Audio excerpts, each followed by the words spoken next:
আল্লাহ পাক বলেন, গোলাম দুনিয়ার বান্দা বান্দি, হক আর বাতিলের ক্ষেত্রে এমনই হবে। দুনিয়ায় যারা বাতিল হবে তাদের যতই শক্তি থাকুক, তাদের যতই ক্ষমতা থাকুক, এই বাতিল কোনোদিন দীর্ঘস্থায়ী হবে না।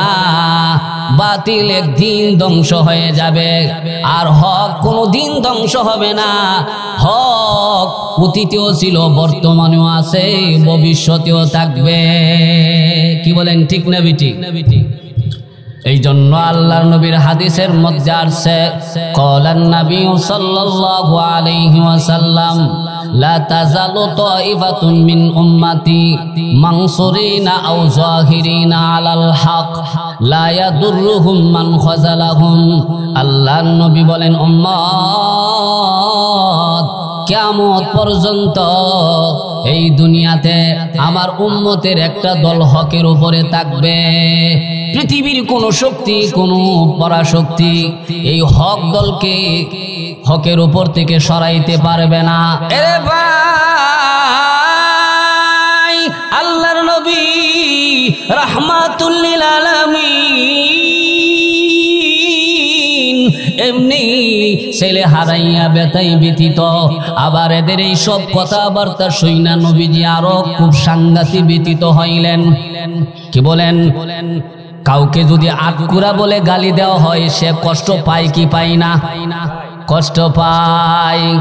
এরে ভাই, যেই ব্যক্তির নিজের কোনো জায়গা নাই, অন্যের জায়গার মধ্যে বসবাস করে, তারে আপনাদের এলাকার মধ্যে কি বলে?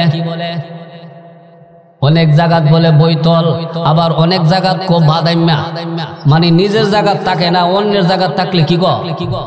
বাদাইম্যা। মুরব্বী বাবারা, যুবক ভাইয়েরা, যার নিজের কোনো জায়গা নাই, অন্যের জায়গার মধ্যে বসবাস করে, এই মানুষটারে দুনিয়ার যত গালি আছে সব গালি দিবেন, দেখবেন এত কষ্ট পাইতো না যত কষ্ট পাইবো বাদাইম্মা বললে। ঠিক না বেঠিক? যার একটা পা নাই, তারে দুনিয়ার যত গালি আছে সব গালি দিবেন, দেখবেন এত কষ্ট পাইতো না যত কষ্ট পাইবো ল্যাংরা বললে। যার একটা চোখ নাই, তারে দুনিয়ার যত গালি আছে সব গালি দিবেন, দেখবেন এত কষ্ট পাইতো না যত কষ্ট পাইব খানা বললে। কি বলেন, ঠিক না বেঠিক? যার কোনো সন্তান নাই, তারে দুনিয়ার যত গালি আছে সব গালি দিবেন, দেখবেন এত কষ্ট পাইতো না যত কষ্ট পাইব আটকুরা বললে। আল্লাহ তাআলা বলেন, ইন্না আ'তাইনাকাল কাউসার। ওগো নবীজি, আমি আপনাকে কাউসার নামক নিয়ামত দান করেছি। ফাসাল্লি লিরাব্বিকা ওয়ানহার।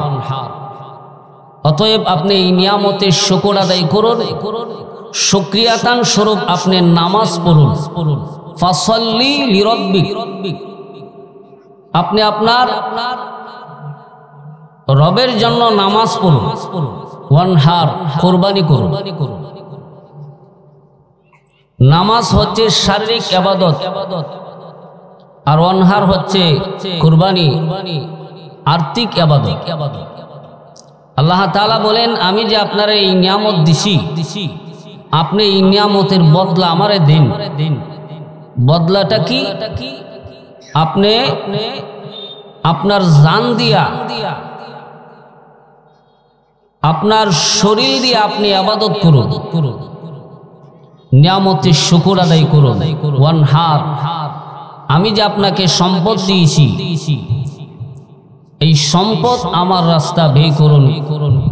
ওয়ানহার মানে কুরবানি, আর কুরবানির একটা অর্থ হচ্ছে ত্যাগ স্বীকার করা। কি স্বীকার করা? ত্যাগ স্বীকার করা। যেমন আপনারা প্যান্ডেলের ভিতরে বসে আছেন, কিছু মানুষ প্যান্ডেলের বাহিরে ঘোরাফেরা করছে। আপনারা যে ঘোরাফেরা না করে প্যান্ডেলের ভিতরে বসছেন, এটা একটা ত্যাগ। ঠিক না বেঠিক? আপনারা এই আনন্দ ফুর্তিটা না কইরা প্যান্ডেলের ভিতরে আপনারা একটু ধৈর্যের সাথে বসছেন, এটা একটা থেগই এটা একটা কোরবানিও। এই জন্য কোরবানির অনেক ব্যাখ্যা আছে, আলোচনার ভিতরে আসবে, সময় সুযোগ পাইলে ইনশাআল্লাহ করব। সম্মানিত হাজির, আল্লাহ তাআলা এই সূরার শেষ আয়াতে বলছেন ইন্না শানিআকা হুয়াল আবতার। ওগো নবীজি, নিশ্চয় আপনার শত্রু যারা, আপনার দুশ্মন যারা, তারাই হলো নির্বংশ, তারাই হলো লেসকাটা। মুরব্বী বাবারা, যুবক ভাইয়েরা, এই সূরার শেষ আয়াতে যে আল্লাহ তাআলা বললেন ওগো নবীজি, আপনার শত্রু যারা, আপনার দুশ্মন যারা, তারাই হলো নির্বংশ, তারাই হলো লেসকাটা। মুরব্বী বাবারা, যুবক ভাইয়েরা, এই আবতার শব্দটা আমাদের বাংলা ভাষায় ব্যবহৃত হয় নির্বংশ, আর সামাজিকভাবে আঞ্চলিকভাবে আমাদের গ্রাম্য ভাষায় এক এক এলাকায় এই নির্বংশ ব্যক্তিকে এক একটা শব্দ দিয়া কটাক্ষ করে কথাবার্তা বলা হয়। কোন কোন এলাকায় এই নির্বংশ ব্যক্তিকে আটকুরা বলে, কোন কোন এলাকায় আটকুর বলে। মুরব্বী বাবারা, যুবক ভাইয়েরা, আঞ্চলিক ভাষায় আটকুরা বলে আপনাদের এলাকায় যাদের কোনো সন্তানাদি নাই তারে আপনারা কি বলেন? আটকুরা। যার কোনো সন্তান নাই তারে যে আটকুরা বলছেন, সে কি বেজার হয়েছে না খুশি হয়েছে? বেজার হয়েছে।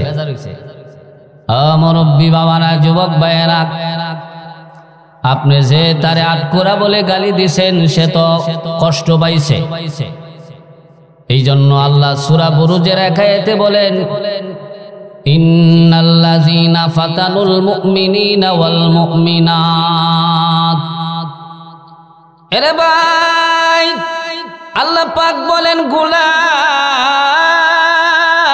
দুনিয়ার বান্দা বান্দি, নিশ্চয়ই যারা মুমিন পুরুষ অথবা মুমিন নারীকে, মুসলমান পুরুষ অথবা মুসলমান নারীকে অযথা মনে কষ্ট দিবে, সুম্মা লাম ইয়াতুবু ফালাহুম, কষ্ট দেওয়ার পরেও তওবা করবে না, ফালাহুম আযাবু জাহান্নাম।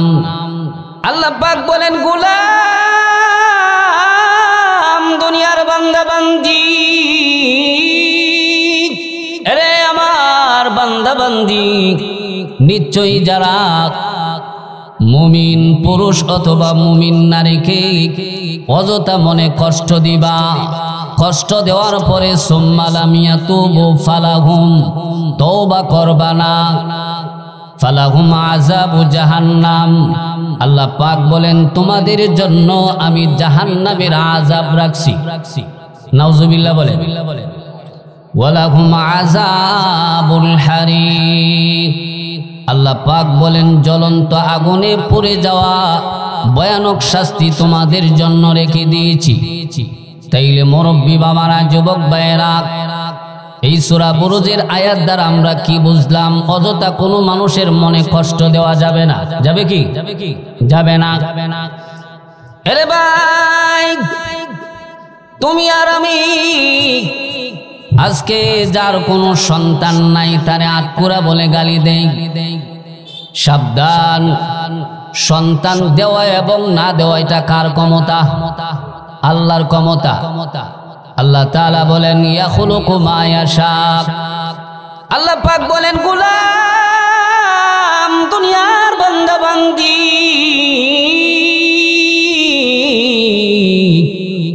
রে আমার বান্দা বান্দিরা, আমি আল্লাহর যা ইচ্ছা তাই আমি সৃষ্টি করি। ইয়াখলুকু মা ইয়াশা, আমার যা ইচ্ছা তাই আমি সৃষ্টি করি। ইয়াহাবু লিমান ইয়াশাউ ইনাসা, আমার যাকে ইচ্ছা তাকে আমি কন্যা সন্তান দান করি। ওয়াহাবু লিমান ইয়াশাউ যুকুর, আমার যাকে ইচ্ছা তাকে আমি পুত্র সন্তান দান করি। আও ইউযাওবিজুহুম যুকরানা ওয়া ইনাসা, আবার আমার যাকে ইচ্ছা তাকে আমি পুত্র সন্তান কন্যা সন্তান উভয়টা দান করি। ওয়াজালু মান ইয়াশাউ আকিমা, আল্লাহ তাআলা বলেন আমার যাকে ইচ্ছা তাকে আমি বন্দা করে দেই, নিঃসন্তান বানায়া দিই। অনেক মানুষ আছে দেখবেন ছেলে আছে মেয়ে নাই, আবার অনেকের ছেলে আছে মেয়ে নাই, অনেকের মেয়ে আছে ছেলে নাই, আবার এমনও মহিলা আছে দেখবেন সন্তান নাই। ঠিক না বেঠিক? তাইলে সন্তান দেওয়া এবং না দেওয়া এটা কার ক্ষমতা? আল্লাহর ক্ষমতা। আরে ভাই, সন্তান দেওয়া এবং না দেওয়া এটা আল্লাহর ক্ষমতা। আল্লাহ তাআলা কাউকে দিয়া পরীক্ষা করেন, কাউকে না দিয়া পরীক্ষা করেন। এই জন্য সাবধান হয়ে যান, আকুরা বলে কাউকে গালি দিবেন না। কারণ এই শব্দটা মক্কার ইহুদিরা, কাফেররা, মুশরিকরা তারা তোমার আমার নবীর বেলায় ব্যবহার করত। আল্লাহর নবী রাহমাতুল লিল আলামিন মক্কায় যখন কালিমার দাওয়াত দিতেন, মক্কার কাফের মুশরিকরা তারা নবীজির কালিমার বিরোধিতা করত। বেশিরভাগ মানুষ তারা কালিমার বিরোধিতা করত। আরেক দল মানুষ গরিব গুরাবা, গোলাম, গোলামের পুত্র গোলাম, তারা কালিমা গ্রহণ করেছে। বেশিরভাগ নেতৃস্থানীয় লোকেরা তারা কালিমার বিরোধিতা করছে। বর্তমানেও দেখবেন সমাজের মধ্যে যাদের পাওয়ার বেশি, যারা শক্তিশালী, এরাই দেখবেন বেশিরভাগ ভালো কাজে ডিস্টার্ব করে। কি বলেন ঠিক না বেঠিক? আর সাধারণ মানুষ যারা, গরিব মানুষ যারা, তারাই দেখবেন বেশিরভাগ নামাজ রোজা পড়ে। ঠিক না বেঠিক? মুরব্বী বাবারা, যুবক ভাইয়েরা, একটা কথা যাই না রাখবেন, কিয়ামত পর্যন্ত যুগে যুগে এই অবস্থায় চলে আসবে।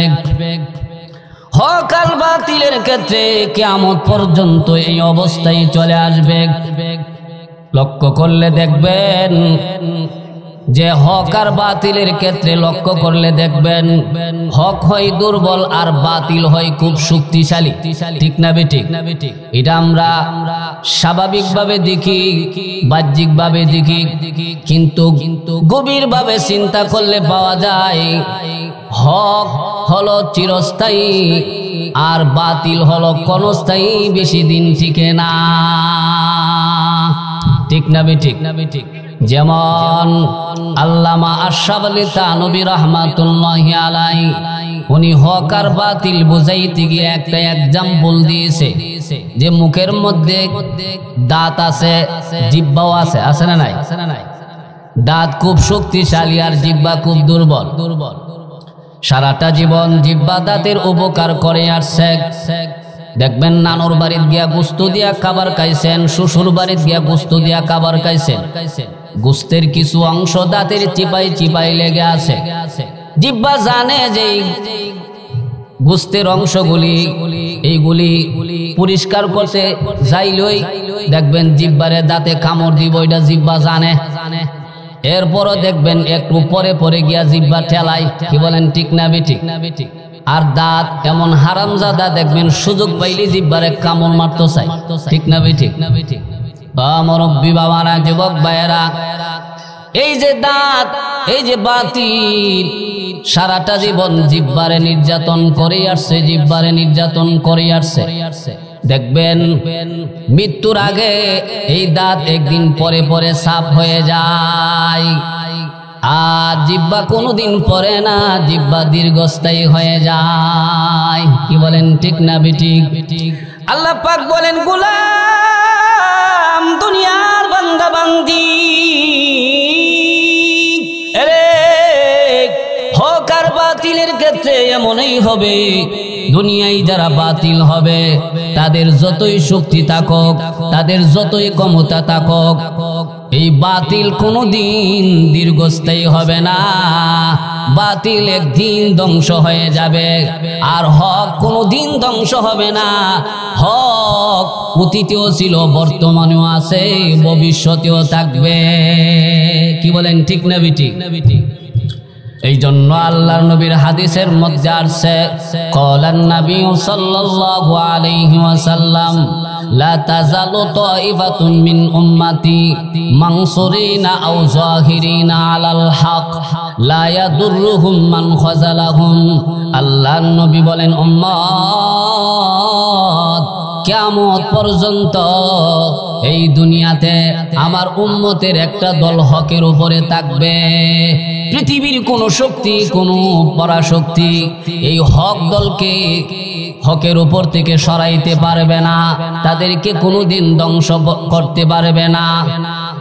এটা আল্লাহর নবীর কথা। কি বলেন, ঠিক না বেঠিক? হক দল বর্তমানে দুনিয়াতে আছে না নাই?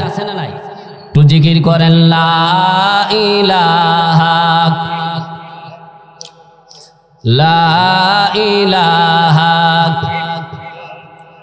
তোমার বাড়ি গাড়ি যতই সুন্দর করে তুমি সাজাও না, বলুন বাড়ি গাড়ি যতই সুন্দর করে তুমি সাজাও না, একদিন সব চারিয়া দিতে হবে খবর, পথে রোয়ানা, বলুন সব চারিয়া দিতে হবে খবর, পথে লা ইলাহা, বলুন লা ইলাহা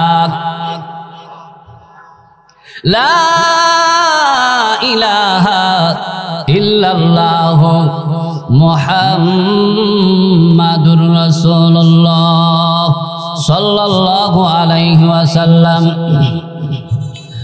মুরব্বী বাবারা, যুবক ভাইয়েরা, তোমার আমার নবী রাহমাতুল লিল আলামিন মক্কায় কালিমার দাওয়াত দেন, আর একদল শক্তিশালী মহল তারা কালিমার বিরোধিতা করে।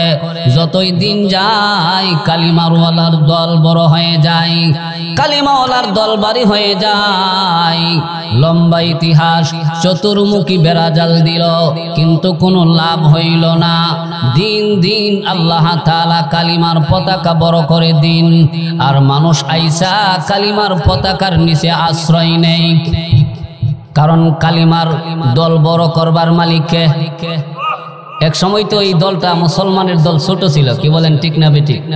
বর্তমানে মুসলমানের সংখ্যা কম না বেশি? অনেক বেশি। এমন এক সময় ইসলামের প্রথম যুগে এমন এক সময় অতিবাহিত হয়েছে, প্রকাশ্যে আযান দিতে পারছে না, প্রকাশ্যে ইবাদত করতে পারছে না, নামাজ পড়তে পারছে না, কোরআন শরীফ তেলাওয়াত করতে পারছে না। কি বলেন, এমন একটা সময় অতিবাহিত হয়েছে কি হয়েছে না? মুরব্বী বাবারা, যুবক ভাইয়েরা, আল্লাহ তাআলা দিন দিন কালিমার পতাকা বড় করে দিন, আর মানুষ আইসা দলের দল মানুষ আইসাই কালিমার পতাকার নিচে আশ্রয় নেই। এরে ভাই, তোমার আমার নবী রাহমাতুল লিল আলামিনকে আল্লাহ তাআলা ছেলে নামক নিয়ামত দিয়েছিল, মেয়ে নামক নিয়ামত দিয়েছিল। নবীজির আল্লাহ তাআলা ছেলেও দিয়েছিল, মেয়ে দিয়েছিল, কিন্তু ছেলেদের হায়াত লম্বা করে দেন নাই, মেয়েদের হায়াত লম্বা করে দিয়েছে। আল্লাহ পাক নবীজির ছেলেদেরকে শৈশবকালে দুনিয়া থেকে বিদায় করে দিয়েছে, আর মেয়েদের হায়াত লম্বা করে দিয়েছে। জীবন মরণের মালিক কে? মুরব্বী বাবারা, যুবক ভাইয়েরা, একবার নবীজির এক ছেলের ইন্তেকালের মুহূর্তে মক্কার কাফেররা, মুশরিকরা, তারা নবীজির বিরুদ্ধে সমালোচনা শুরু করলো। চাষটলে বসে, মদের আড্ডাখানায় বসে তারা নবীজির বিরুদ্ধে সমালোচনা করতে শুরু করলো। এর মধ্যে উল্লেখযোগ্য হলো আস ইবনে ওয়াইল। তাফসীরের কিতাবের মধ্যে আস ইবনে ওয়াইলের কথাটা আসছে। সে কথাই কথাই বলতো, মুহাম্মদ আমরার কাছে কোনো পেট্রোলই না। নাউজুবিল্লাহ বলে। কথাই কথাই বলতো মুহাম্মদ আমার কাছে কোনো পেক্টরই না।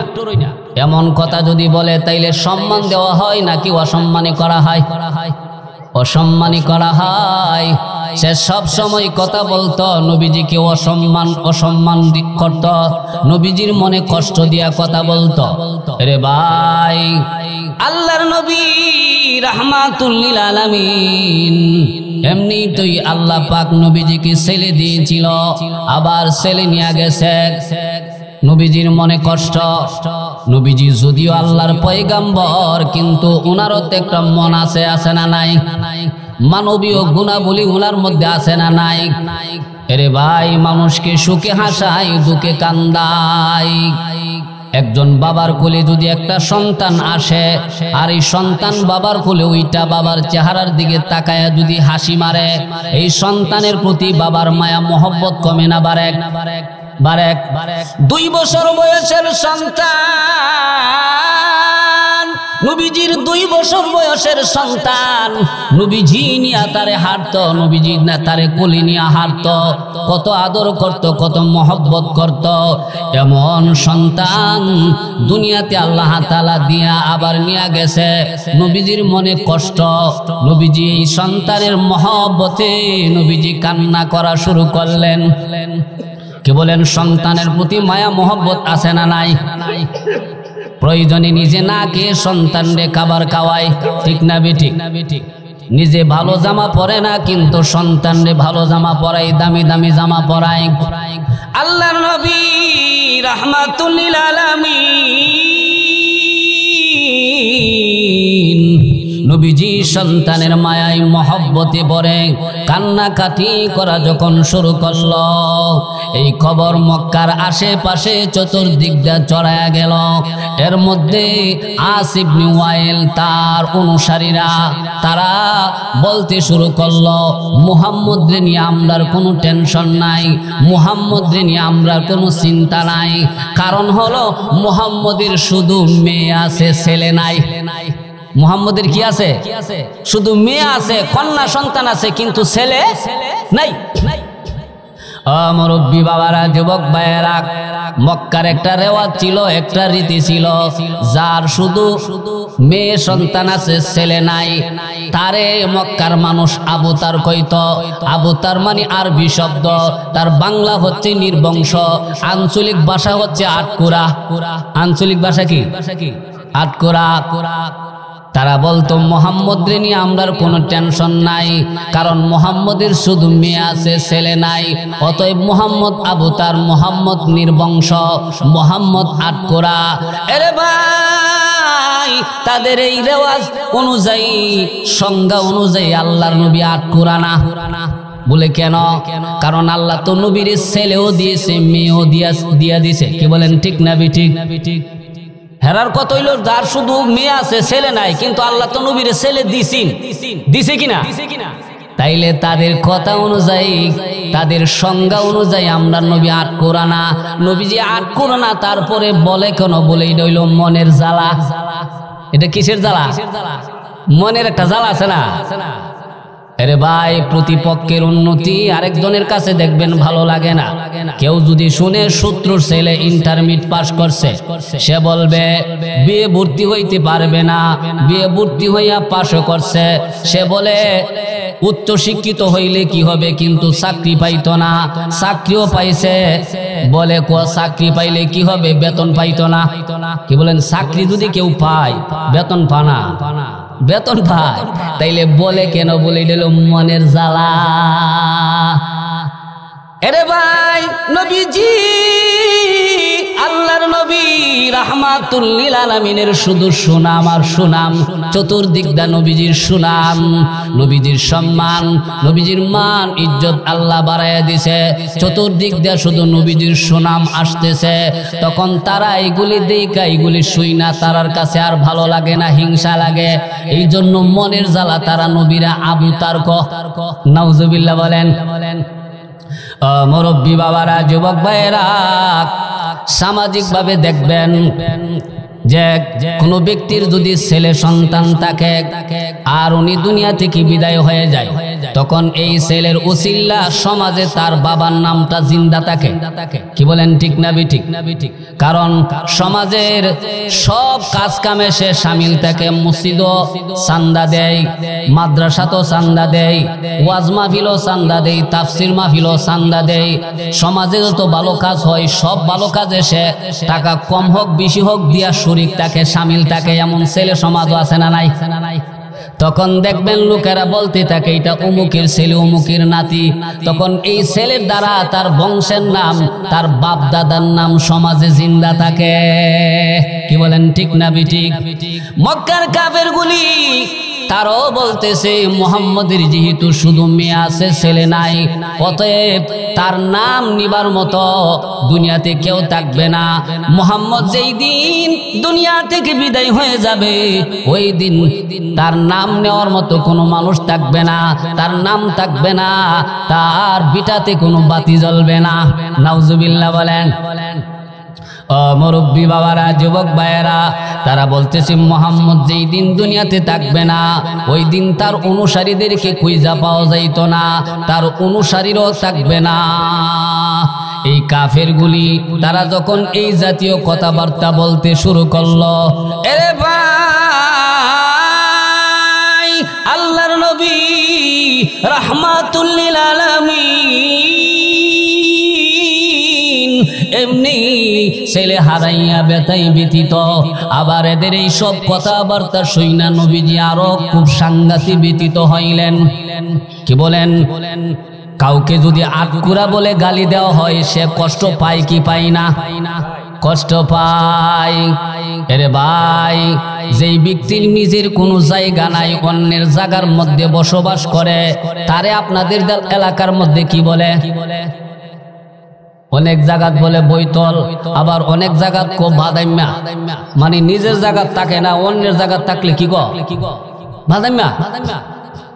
মুরব্বী বাবারা, যুবক ভাইয়েরা, যার নিজের কোনো জায়গা নাই, অন্যের জায়গার মধ্যে বসবাস করে, এই মানুষটারে দুনিয়ার যত গালি আছে সব গালি দিবেন, দেখবেন এত কষ্ট পাইতো না যত কষ্ট পাইব বাদাইম্মা বললে। ঠিক না বেঠিক? যার একটা পা নাই তারে দুনিয়ার যত গালি আছে সব গালি দিবেন, দেখবেন এত কষ্ট পাইতো না যত কষ্ট পাইব ল্যাংরা বললে। যার একটা চোখ নাই তারে দুনিয়ার যত গালি আছে সব গালি দিবেন, দেখবেন এত কষ্ট পাইতো না যত কষ্ট পাইব খানা বললে। কি বলেন, ঠিক না বেঠিক? যার কোনো সন্তান নাই তারে দুনিয়ার যত গালি আছে সব গালি দিবেন, দেখবেন এত কষ্ট পাইতো না যত কষ্ট পাইব আটকুরা বললে। কারণ প্রত্যেকটা মানুষেরই একটা দুর্বল জায়গা থাকে, সময়ে এই দুর্বল জায়গার মধ্যে আঘাত করলে খুব কষ্ট পায়। কি বলেন, ঠিক না বেঠিক? আর তোমার আমার স্বভাব ওইটা, যখন বকাবকি করি দেখবেন সবচাইতে দুর্বল যেই জায়গাটা ওই জায়গাটা আমরা খুঁজি, দুর্বল যেই সাইডটা ওই সাইডটা আমরা তালাশ করি। কি বলেন, ঠিক না বেঠিক? এটা আমরা স্বভাব, ঠিক না বেঠিক? হ্যাঁ মুরব্বী বাবারা, যুবক ভাইয়েরা, মক্কার কাফেররা মুশরিকরা তোমার আমার নবীকে যখন আবু তার কয়া গালি দে, তোমার আমার নবী রাহমাতুল লিল আলামিন, এমনি মনে কষ্ট, ছেলে দিয়ে আবার আল্লাহ ছেলে নিয়ে গেল। আবার ওরা আবার সমালোচনা করে মুহাম্মদ আবু তার, মুহাম্মদ আটকুরা, মুহাম্মদ যেই দিন দুনিয়াতে থাকবে না ওই দিন মুহাম্মদের নাম কেউ নিবে না, ওই মুহাম্মদের অনুসারীও থাকবে না। এরে ভাই, আল্লাহর নবী রাহমাতুল লিল আলামিন কয়েকটা বেতায় ব্যতীত হইয়া নবীজি সিজদায় পড়ে কান্দে, প্রভু যেই কালিমার জন্য আমি এত পরিশ্রম করতেছি, যেই কালিমার জন্য আমি তায়েফের ময়দানে রক্ত জড়াইলাম, যেই কালিমার জন্য আমি উহুদের ময়দানে দান মোবারক শহীদ করলাম, যেই কালিমার জন্য আমি ঘর ছাড়ছি, বাড়ি ছাড়ছি, আমার জন্মস্থান ছাড়লাম, যেই কালিমার জন্য আমার সাহাবীরা এত কষ্ট করতেছে, এরে মালিক আমি যেই দিন থাকবো না ওই দিন বলে আমার নামও কেউ নিত না, আমি যেই দিন থাকবো না ওই দিন বলে আমার অনুসারীরও থাকবে না। যা মক্কার বেঈমানরা কাফেররা মুশরিকরা আমার বন্ধুরে আবু তার কয়া নির্বংশ কয়া আটকোরা কয়া আমার বন্ধুরে গালি দিয়েছে। আমার বন্ধু সেজদায় পড়ে কান্নাকাটি করতেছে। যা আমার বন্ধুকে গিয়া বল আমি কেন ছেলে দিলাম আবার কেন ছেলে নিয়ে গেলাম, তার কারণটা আমার বন্ধুরে বুঝায়া ক। আর আমার পক্ষ থেকে সূরা কাউসার আমার বন্ধুরে হাদিয়া দে। আল্লাহু আকবার বলেন। মুরব্বী বাবারা, যুবক ভাইয়েরা, জিব্রাইল নবীজির কাছে আসলো, আয়েশা নবীজিকে সালাম দিয়েছে। সালাম দিয়া বলতেছে, ওগো নবীজি আপনাকে আল্লাহ তাআলা কেন ছেলে দিয়েছিল আবার কেন নিয়ে গেল? তার কারণ হলো আল্লাহ তাআলা আপনাকে ছেলে দিয়া আপনার আটকোরা নাম দূর করছে, আটকোরা নাম তল করছে। আর ছেলে নিয়ে গেছে মানে আল্লাহ তাআলা আপনার ইজ্জত সম্মান ঠিক রাখছে। ছেলে দিয়া আটকোরা নাম দূর করছে, আটকোরা নাম তল করছে। আর ছেলে নিয়ে গেছে মানে আপনার সম্মান ঠিক রাখছে, আপনার শান মান সম্মান ঠিক রাখতে গিয়ে আল্লাহ আপনার ছেলে নিয়ে গেছে। তাইলে কাজটা ভালো করছে না মন্দ করছে? ভালোই করছে। মুরব্বী বাবারা, যুবক ভাইয়েরা, জিব্রাইল বলে নবীজি আপনার ছেলে যদি দুনিয়াতে থাকতো আর 40 বছর বয়সে যখন উপনীত হইত তাইলে আপনার ছেলেরে নবুতি দেওয়া লাগতো। আর আপনার ছেলে যদি নবী হইতো তাইলে আল্লাহ যে আপনার আখিরি নবী বানাইছেন, আপনার শান নিয়ে আল্লাহ তাআলা কোরআনে ওয়াজ করছেন। আল্লাহ কোরআনে বলেন, মা কানা মুহাম্মাদুন আবা আহাদিম মির রিজালিকুম ওয়ালাকিন রাসূলুল্লাহি ওয়া খাতামান নাবিয়িন। আল্লাহ তাআলা বলেন আমার পয়গম্বর মুহাম্মদ সাল্লাল্লাহু আলাইহি ওয়াসাল্লাম কোন পুরুষের পিতা নয়, আর আমার পয়গম্বর হচ্ছে খাতামুন নাবিয়িন মানে শেষ নবী। এটা কার কথা? আল্লাহর কথা। ওগো নবীজি আপনার ছেলে যদি দুনিয়াতে থাকতো আর 40 বছর বয়সে উপনীত হইতো তাইলে আপনার ছেলেরে নবুতি দেওয়া লাগতো। আর 40 বছর হওয়ার পর যদি আপনার সন্তানদের নবুতি না দিতাম তাইলে অন্যান্য লোকেরা কাফেররা মুশরিকরা তারা আপনার সমালোচনা করত। তারা বলতো যে আদম নবী ওনার ছেলে শীষ তিনিও নবী, ইব্রাহিম নবী ওনার ছেলে ইসমাইল তিনিও নবী, দাউদ নবী ওনার ছেলে সুলাইমান পয়গম্বর তিনিও নবী। অন্যান্য নবীরা নবী হয়েছে, ওনাদের ছেলে সন্তানগুলি নবী হয়েছে, কিন্তু আখিরি নবী ওনার এত বড় নবী হওয়ার পর ওনার সন্তানরা নবী হয়েছে না, এমন একটা সমালোচনা লোকেরা করতো কি করতো না? করতো। মুরব্বী বাবারা, যুবক ভাইয়েরা, এই জন্য আল্লাহ পাক জিব্রাইলের মাধ্যমে নবীরে বুঝাইয়া দিছে। জিব্রাইল ডাক দিয়া বলে নবীজি ওগো নবীজি আপনাকে আল্লাহ ছেলে দিয়েছে মানে ছেলে দিয়ে আপনার আটকোরা নাম দূর করছে, আটকোরা নাম তল করছে। আবার ছেলে নিয়ে গেছে মানে আপনার ইজ্জত সম্মান আল্লাহ ঠিক রাখছে। আর আল্লাহর পক্ষ থেকে আপনাকে সূরা কাউসার হাদিয়া দিছে গো, সূরা কাউসার আপনাকে হাদিয়া দিছে। এবার জিব্রাইল সূরা কাউসার তেলাওয়াত করে, আপনারা আমার সাথে পড়ুন, ইন্না আ'তাইনাকাল কাউসার ফাসাল্লি লিরাব্বিকা ওয়ানহার ইন্না শানিআকা হুয়াল আবতার। আল্লাহ বলেন ইন্না আ'তাইনাকাল কাউসার, ওগো নবীজি আমি আপনাকে কাউসার নামক নিয়ামত দান করেছি।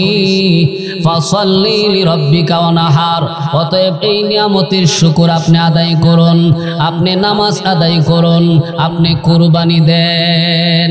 নামাজ হচ্ছে শারীরিক ইবাদত আর কুরবানি হচ্ছে আর্থিক ইবাদত। আরে ভাই ভাই আমরা যখন নামাজে যাই তখন মাথা থেকে পায়ের পাতা পর্যন্ত এই দেহের মধ্যে যত অঙ্গ আছে সব অঙ্গের ইবাদত হয়ে যায়। নামাজ পড়লে চোখের ইবাদত হয়ে যায়, নামাজ পড়লে নাকের ইবাদত হয়ে যায়, নামাজ পড়লে হাতের ইবাদত হয়ে যায়, নামাজ পড়লে পায়ের ইবাদত হয়ে যায়। অর্থাৎ নামাজ যখন কোন ব্যক্তি আদায় করে তখন তার মাথা থেকে পায়ের পাতা পর্যন্ত এই দেহের মধ্যে যত অঙ্গ আছে সব অঙ্গের ইবাদত হয়ে যায়। তাইলে নামাজ আদায় করার, নামাজ পড়ার দরকার আছে না নাই? অবশ্যই আছে। সম্মানিত হাজিরিন, আমি আপনাদের সামনে যে সূরাটা তেলাওয়াত করছি, সূরাটা কোরআন শরীফের ভিতরে সবচাইতে ছোট সূরা, সবচাইতে ছোট সূরা, একেবারে ছোট সূরা, কিন্তু তার আলোচনা অনেক বড়, অনেক লম্বা। এই জন্য এই কাউসার কি শুধু এতক্ষণ পর্যন্ত আপনাদেরকে বোঝাইতেছিলাম যে আল্লাহ তাআলা এই সূরা কাউসার কেন নাজিল করলেন, কেনটা বুঝাইছি। আর এই কাউসার কি তার ব্যাখ্যা আছে না নাই? তাফসিরে কাবিরের ভিতরে মুফাসসিরিন কেরাম কাউসার শব্দের 40টা ব্যাখ্যা লিখছেন। কয়টা ব্যাখ্যা? 40টা ব্যাখ্যা। এক একটা ব্যাখ্যা যদি আমি আপনাদের সামনে বলি তাহলে আমার আরো 3-4 দিন ওয়াজ করুন লাগবে। কই দে। এই জন্য সম্মানিত হাজিরিন, আমার পরবর্তী বক্তা হযরত মাওলানা নুরুজ্জামান আশরাফী সাহেব, যিনি সারা বাংলাদেশ ঘুরে ঘুরে আলোচনা করেন, উনি আমার পিছনে আইসা পড়ছে, মঞ্চে উপস্থিত হয়ে গেছে। অতএব বন্ধু মানুষ, আমি আর কষ্ট দিতাম চাই না। আমি আমার অসংক্ষিপ্ত আলোচনা এখানে সংক্ষেপ করেছি। আপনারা সুস্থ থাকুন, সুন্দর থাকুন, ভালো থাকুন। আমি আপনাদের কাছে দোয়া চেয়ে আপনাদের জন্য দোয়া করে বিদায় নিচ্ছি। আসসালামু আলাইকুম ওয়া রাহমাতুল্লাহি ওয়া বারাকাতুহু।